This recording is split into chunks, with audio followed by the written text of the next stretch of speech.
জানিয়ে দিব এই মুহূর্তে আমাদের হাতে এসেছে বাংলাদেশের গুরুত্বপূর্ণ আপডেট সংবাদের শিরোনাম। শুরুতেই থাকছে রাজাকার বলায় বিজয় দিবসের অনুষ্ঠানে জামাত বিএনপির সংঘর্ষে আহত 15। এদিকে তারেক রহমানের জন্য বাসভবন অফিস প্রস্তুত। আরও থাকছে পরিবেশ সৃষ্টি হলে নির্বাচনে যাব, পাতানো হলে যাব না বলছে কাদের সিদ্দিকী। এদিকে হাসিনা ও কামালকে ফেরানোর জন্য ভারতকে আনুষ্ঠানিকভাবে জানিয়েছে ডক্টর ইউনূস। সব শেষে জানিয়ে দিব হাদিকে হত্যা চেষ্টা, ফয়সালের সহযোগী কবির 7 দিনের রিমান্ডে। এতক্ষণ শুনছিলেন হাতে থাকা আপডেট সংবাদের শিরোনাম, এবারে বিস্তারিত। তবে তার আগে অনুরোধ রইল ভিডিওটিতে একটি লাইক এবং কমেন্ট করে জানিয়ে দিন ভিডিও সম্পর্কে আপনার মূল্যবান মতামত। আরও জানিয়ে দিন ভিডিওটি কোথা থেকে দেখছেন বা কোন জেলা থেকে দেখছেন।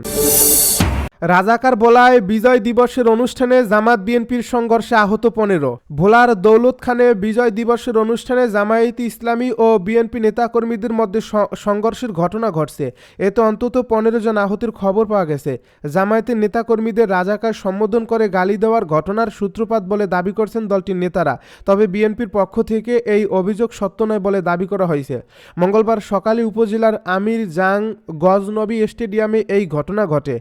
স্থানীয় সূত্র ও প্রত্যক্ষদর্শীরা জানান, সকালে দৌলত খান উপজেলার স্টেডিয়ামে উপজেলা প্রশাসনের আয়োজনে মহান বিজয় দিবস উপলক্ষে অনুষ্ঠান চলছিল। সকাল 9টার দিকে অনুষ্ঠানে চেয়ার না পেয়ে স্থানীয় বিএনপির কয়েকজন নেতাকর্মীরা জামায়াতে ইসলামী নেতাদের উদ্দেশ্যে রাজাকার বলে মন্তব্য করেন। এ নিয়ে বাক বিতণ্ডায় জড়িয়ে পড়েন দুই দলের নেতাকর্মীরা। এক পর্যায়ে বিএনপির সঙ্গে জামাত ও ইসলামী আন্দোলনের নেতাকর্মীদের মধ্যে চেয়ার ছোড়াছুরি ও মারামারি হয়। দৌলত খান উপজেলা জামায়াতে ইসলামীর আমির হাসান তারেক অভিযোগ করে গণমাধ্যমকে বলেন, বিজয় দিবসের অনুষ্ঠানে আমরাও ইনভাইটেড ছিলাম, আমাদের বসার জন্য নির্ধারিত চেয়ারও ছিল, সেখানে জামায়াতে ইসলামীর লোকজনও ছিল। সকাল 9টার দিকে দৌলত খান পৌর বিএনপির ভারপ্রাপ্ত সভাপতির জাকির হোসেন বাবুলের নেতৃত্বে বিএনপির একটি গ্রুপ সেখানে ঢুকছে। এ সময় বাবুলের আসন কোথায় জানতে চান। তখন আমাদের দলের সেক্রেটারি নির্ধারিত আসনে লেখা স্টিকার ছিঁড়ে ফেলে সেই চেয়ারে বসে পড়েন ওই বিএনপির ওই নেতা। তারেক রহমানের জন্য বাসভবন অফিস প্রস্তুত। বাংলাদেশ জাতীয়তাবাদী দলের ভারপ্রাপ্ত চেয়ারম্যান তারেক রহমানের জন্য বাসভবন এবং অফিস প্রস্তুত করছে দলটি। রাজধানীর গুলশান অ্যাভিনিউর 196 নম্বর বাসাতে উঠবেন তারেক রহমান। এই বাসার পাশেই ভাড়া করা বাসা ফিরুজায় থাকেন বিএনপি চেয়ারপারসন বেগম খালেদা জিয়া। গুলশানের বিএনপি চেয়ারপারসনের কার্যালয়ে ভারপ্রাপ্ত চেয়ারম্যানের জন্য আলাদা চেম্বারও তৈরি করা হয়েছে। এছাড়া গুলশানে আরেকটি বাসা ভাড়া নেওয়া হয়েছে, যেটি থেকে ত্রয়োদশ জাতীয় সংসদ নির্বাচনের যাবতীয় কার্যক্রম পরিচালনা করা হবে। আজ মঙ্গলবার বিকেলে গুলশানের 90 নম্বর সড়কে 10 নতুন কার্যালয়ে সংবাদ সম্মেলনে তারেক রহমানের দেশে প্রত্যাবর্তন উপলক্ষে আমার ভাবনায় বাংলাদেশ শিরোনামে জাতীয় রিল মেকিং প্রতিযোগিতা কর্মসূচি ঘোষণা করেন দলের ভারপ্রাপ্ত চেয়ারম্যান তারেক রহমানের উপদেষ্টা মাহাদি আমিন। দীর্ঘ 18 বছর লন্ডনে নির্বাসিত থাকার পরে আগামী 25 ডিসেম্বর ঢাকায় ফিরছেন তারেক রহমান। তার আগমন উপলক্ষে বিএনপি ব্যাপক প্রস্তুতি গ্রহণ করছে। 25 তারিখ হযরত শাহজালাল আন্তর্জাতিক বিমানবন্দরে এসে পৌঁছালে তাকে নেতাকর্মীরা সংবর্ধনা জানাতে উপস্থিত থাকবেন। বিএনপি মহাসচিব মির্জা ফখরুল ইসলাম আলমগীর বলেন, আমাদের নেতার অপেক্ষায় আছে দেশবাসী।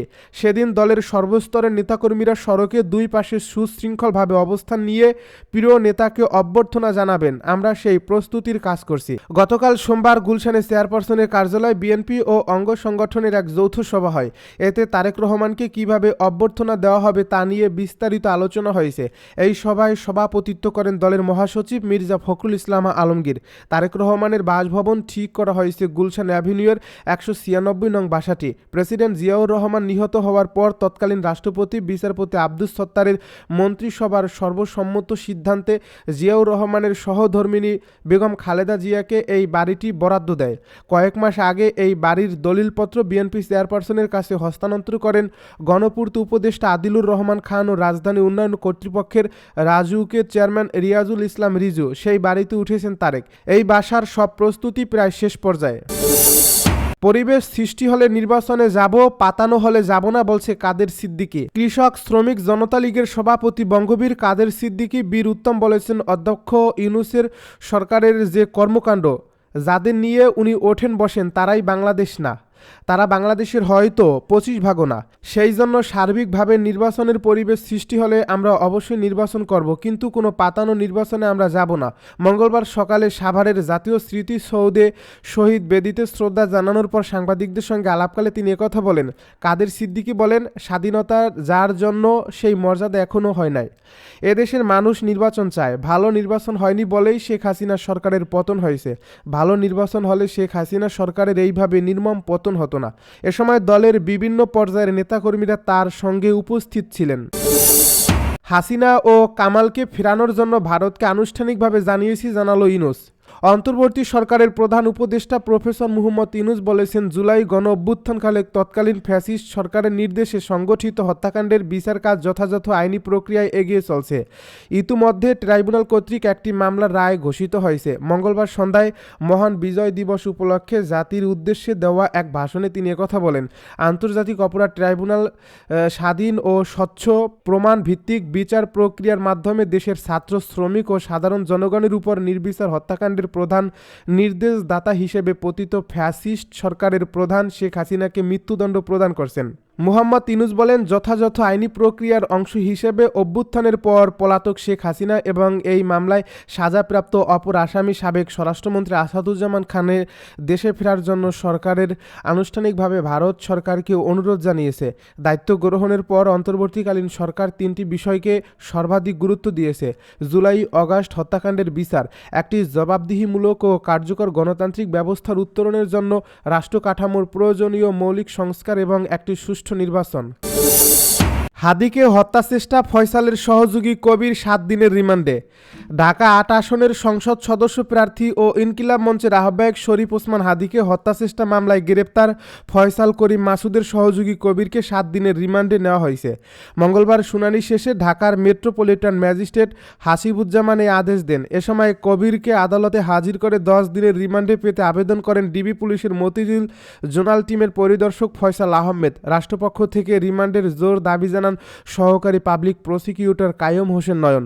এ সময় বিচারক আসামির বক্তব্য শুনতে চান। তখন আসামি কবির বলেন, ফয়সালের সাথে আমার যোগাযোগ ছিল সত্য, কিন্তু আমি এ ঘটনার কিছুই জানি না। আমার আইডি কার্ড ব্যবহার করে মোটরসাইকেলটি কেনে, তবে অনেক আগে এ মোটরসাইকেল কেনা হয়। আমি নির্দোষ। শুনানি শেষে আদালত তার 7 দিনের রিমান্ড মঞ্জুর করেন। এর আগে গত সোমবার নারায়ণগঞ্জের ফতুল্লা থেকে কবিরকে গ্রেপ্তার করে র্যাব।